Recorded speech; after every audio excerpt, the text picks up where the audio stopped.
Hello नमस्कार, मैं Yashwant sir MST math class में आप सबों का स्वागत करता हूं।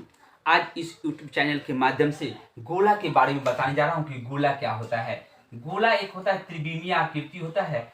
वृत्त के आकार देखने में तो वृत्त के जैसा लगता है, लेकिन यह त्रिविमीय आकृति होता है। ध्यान देंगे कि गोले में कौन सा पृष्ठ वक्र होता है और कौन सा पृष्ठ संपूर्ण होता है। ध्यान देना है, यहाँ गोले का वक्र पृष्ठ का क्षेत्रफल होता है 4 पाई आर स्क्वायर। क्या होता है? 4 पाई आर स्क्वायर। गोले का वक्र पृष्ठ का क्षेत्रफल होता है 4 पाई आर स्क्वायर। गोले का संपूर्ण पृष्ठ का क्षेत्रफल होता है 4 पाई आर स्क्वायर। अब देखिए, वक्र पृष्ठ भी कहेंगे तो वही होगा, संपूर्ण पृष्ठ भी कहेंगे तो वही होगा। तीसरा है, ध्यान देना है, गोले का आयतन। गोले का आयतन होता है 4/3 पाई आर क्यूब। गोला में तो हम लोग जान गए। अब गोला के बाद अर्धगोला भी होता है। अब हम लोग यहां से अगर इसका दो भाग बांट देते हैं, जैसे यहां से हम लोग बांट दिए, यह एक भाग बढ़ जाता है। ध्यान देना है, इसको हम खत्म कर देते हैं। यह भाग जो होता है, इसमें क्या होता है कि अब गेंद को या ठोस कोई लोहा का होगा, उसको अगर हम बराबर से काट देते हैं तो वह दो भाग में बढ़ जाता है। उसका भी एक बिंदु होता है जो केंद्र होता है। यहाँ से यहाँ तक की दूरी, यहाँ से इधर का दूरी जो हम लोग रखते हैं तो भी त्रिज्या होती है। यहाँ से यहाँ तक आर हो गया। अब गोले में कितने पृष्ठ बन गए? तो गोले में अब देखिए, और गोला में तो एक पृष्ठ था, लेकिन वही अर्धगोला में पृष्ठ की संख्या 2 हो गया। एक यह पृष्ठ हो गया वक्र वाला, एक यह समतल वाला हो जाता है। तो यह होता है अर्धगोला। अब ध्यान दीजिए, अर्धगोला का वक्र पृष्ठ का क्या होगा? तो वक्र पृष्ठ यह होता है। अर्धगोले का वक्र पृष्ठ का क्षेत्रफल, ध्यान दीजिएगा, अर्धगोले का वक्र पृष्ठ का क्षेत्रफल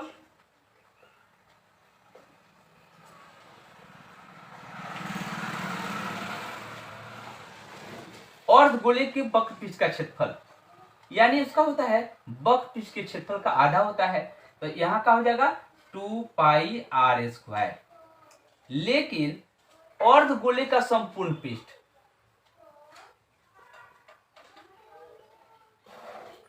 गोले का संपूर्ण पृष्ठ का क्षेत्रफल, अब अर्धगोले का संपूर्ण पृष्ठ का क्षेत्रफल होता है 3 पाई आर स्क्वायर। ध्यान देना है, यह कहां से आया 3 पाई आर स्क्वायर? तो आप लोग ध्यान दीजिएगा कि वक्र वाला तो हो गया 2 पाई आर स्क्वायर आधा, ये जो भाग काटा हुआ है वो भी वृत्त के आकार का है, तो वह वृत्त का क्षेत्रफल होता है पाई आर स्क्वायर। तो यहाँ क्या हो गया, इस दोनों को जोड़ने पर 3 पाई आर स्क्वायर हो जाता है। तो यही हम लोगों का अर्धगोले का संपूर्ण पृष्ठ का क्षेत्रफल होता है। अब अर्धगोले का संपूर्ण पृष्ठ का क्षेत्रफल देखेंगे, इसके बाद में क्या होता है, अर्धगोले का आयतन।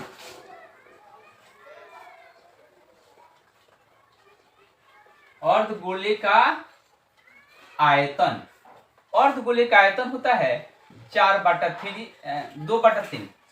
2/3 पाई आर क्यूब। अब देखिए, यहां तो हम लोग जान गए कि गोला है, अर्धगोला है, तो इस तरह से निकलता है। अगर गोले का आयतन दिया, वक्र पृष्ठ का क्षेत्रफल दिया रहेगा, तो त्रिज्या निकालने के लिए क्या होता है सूत्र? इस सूत्र से हम लोग त्रिज्या भी, अगर वक्र पृष्ठ का क्षेत्रफल दिया रहेगा तो त्रिज्या भी निकाल लेते हैं। क्या होगा? रूट अंडर वक्र पृष्ठ का क्षेत्रफल बाटा 4 पाई निकल जाएगा। ये अभी इसमें भी उसी तरह से निकाल लेते हैं। अब ध्यान देना है, गोले में छिलक होता है, जो गोलाकार होता है, छिलक का आयतन कैसे निकलता है? यह गोला हो गया, देखो इधर बाहर से हो गया। अगर इसका आयतन निकालना होगा तो हम लोग कैसे निकालेंगे? ध्यान देना है, यह होता है गोला जो होता है यहां से यहां तक उसको छोटा आर मान लेते हैं, यहां से यहां तक को 12 आर मान लेते हैं।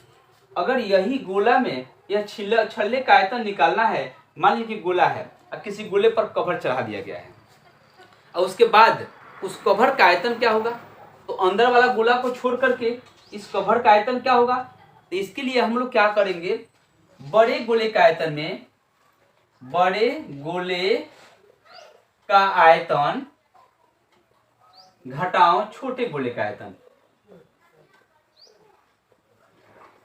छोटे गोले का आयतन। तो बड़े गोले का आयतन 4/3 पाई आर क्यू, बड़ा आर क्यू हो जाएगा। छोटा का हो जाएगा 4/3 पाई छोटा आर का क्यू। यहां तो हम लोग दोनों समझ गए कि बड़ा में से छोटा को घटा लेते हैं। तो इसके लिए हम लोग एक सूत्र बना देते हैं। कैसे, 4/3 कॉमन ले लेते हैं, पाई भी कॉमन ले लेंगे। तो बचेगा क्या, 4/3 पाई इंटू बड़ा आर क्यू माइनस छोटा आर क्यू। क्लियर, समझ में आ गया। अब इसी तरीका से अर्धगोले पर भी हम लोग निकालते हैं, यानी छल्ले का आयतन, अर्धगोलाकार छल्ले का, यानी गोलाकार छल्ले का आयतन, सॉरी अर्धगोला नहीं गोलाकार। अब इसमें हम लोग देखेंगे जो इसका छल्ले का आयतन इस तरह से निकालते हैं। अब इसमें थोड़ा सा ध्यान देने का बात है कि देखिए कैसे। अब कहीं कहीं आपको मिलेगा प्रश्न एग्जाम में पूछता है कि एक गोले की त्रिज्या दुगुनी कर दी जाए, 3 गुनी कर दी जाए, इस तरह से प्रश्न पूछता है। ध्यान दीजिएगा, एक गोले की त्रिज्या दुगुनी कर दी जाए तो उसका आयतन कितना गुना बढ़ जाएगा। ध्यान दीजिएगा, प्रश्न है गोले की त्रिज्या दुगनी कर दी जाए, दुगनी कर दी जाए तो उसका आयतन कितना गुना बढ़ जाएगा। अब ध्यान देना है, गोले का आयतन का सूत्र है 4/3 पाई आर क्यू। क्या है, 4/3 पाई आर क्यू। तो यहां हम लोग जान गए कि 4/3 पाई आर क्यू है। तो यहां ध्यान देना है कि 4/3 पाई आर क्यू, यह हम लोग का सूत्र है। गोला छोटा हो या बड़ा हो, 4/3 पाई त्रिज्या जो होगा उसको रखना होगा। लेकिन यहाँ 4/3 त्रिज्या दुगना कर, पहले तो इतना था, अगर इसको दुगना कर दिया जाए तो 4/3 पाई कितना गुना बढ़ा, तो आर जो बढ़ने वाला है उसको बाद में ऊपर रखेंगे, यानी 2r का क्यू। तो यहाँ आर क्यू हो जाएगा, यानी 8 क्या हो जाएगा इसका, 8r क्यू। आर क्यू से आर क्यू खत्म, पाई से पाई खत्म, 4/3 से 4/3 क्या बचेगा, 8 गुना। यानी कहने का मतलब है एक गोले की त्रिज्या x गुनी त्रिज्या, ध्यान दीजिएगा, x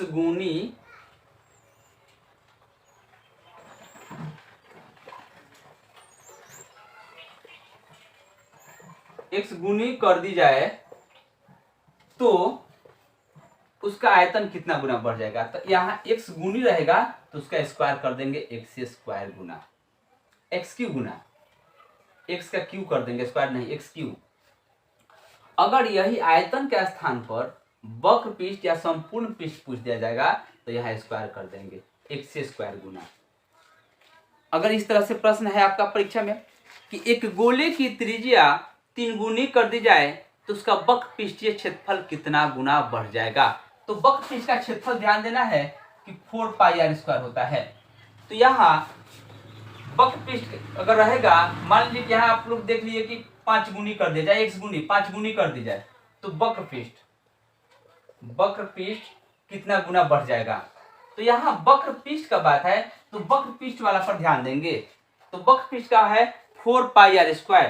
तो यहाँ 4 पाई आर स्क्वायर यह वक्र पृष्ठ का क्षेत्रफल का सूत्र होता है। तो यहाँ देखना है कि 5 गुना है तो 5 का स्क्वायर करेंगे तो क्या हो जाएगा, 25 गुना। क्लियर।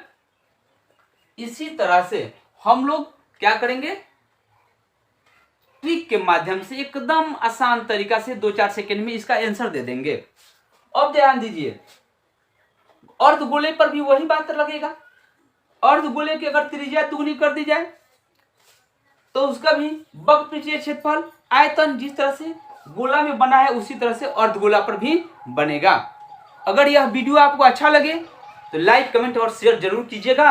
जय हिंद जय भारत।